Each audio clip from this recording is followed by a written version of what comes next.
I'm Michelle from Adult and Teen Services at Morley Library, and this is Book Bites. Today I chose a new author to me.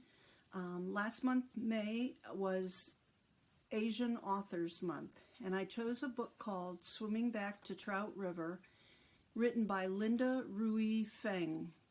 She's a professor here in the United States, but she was born in China and she immigrated with her family.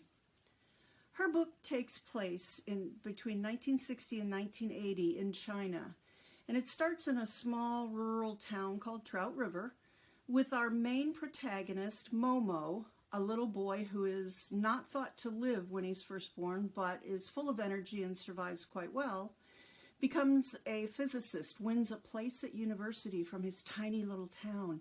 And when he goes off to university, people from all the towns around come to see the celebrity. And he does get a PhD, and he goes to the United States to do graduate work, and he ends up in Colorado. He's married by this time, and he and his wife, Kasia, have a little girl named Judy. Judy was born without legs below her knees. And while everybody sees this as a disability, Judy is just a happy little thing. She is just as mobile as she can be. But Kasia and Momo go to the United States and leave Judy to live with his mother and father. So she lives with her grandparents, and she's very happy child. Before he left, Momo tried to teach her to play the violin, because when he was away at school, he had met a woman, Dawn, and she had helped him learn violin and learn about the violin.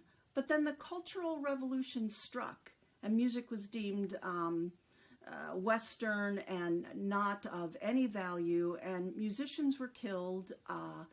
One Russian musician was sent back to Russia, and so music was not to be. So they hid when they played music, and they sort of skirted the revolution. And really, while they were in college, you hear and you see a lot about the revolution.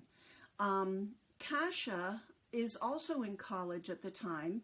She becomes an architect, and she suffers a great loss that you don't learn about until the end of the book while there. But she goes home and she marries Momo. He takes her to his home, and they have Judy, and then they leave her. So they both go off to the United States, but she surprises Momo. She refuses to go to Colorado with him. She stays in San Francisco and makes a life for herself. He is not happy, and he keeps thinking, well, we'll go and get Judy and bring her back. The story goes on, and one of the reviews I read said this is not a happy story, and it isn't, but it's a story of hope and how people really do learn to overcome and adapt and live despite things that happen to them. In my terms, it's a quiet novel because there are no histrionics anywhere. There's no explosions. There's no big blow-ups. Little by little, their lives take place. There are four main protagonists, Momo and Kasia, who have Judy, and then Dawn.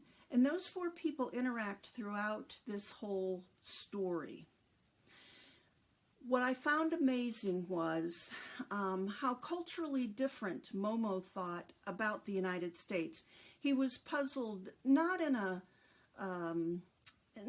outward way, but he watched and he saw and he thought, wow, these people have this, and then they don't do this or they do that. And it was really quite interesting to read about his feelings about the United States.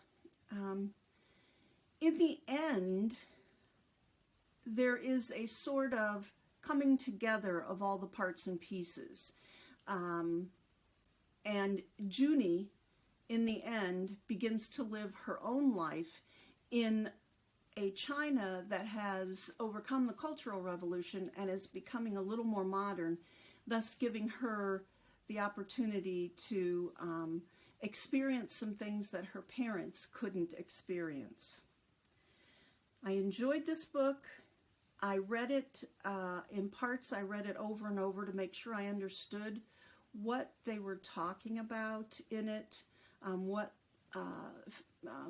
Professor Feng was trying to get across. So it was a really intellectual read in many ways, but it turned out to be just a beautiful story and as I said earlier, a story of hope. I hope you'll read Swimming Back to Trout River by Linda Rui Feng. Thanks for joining me. We'll see you again soon.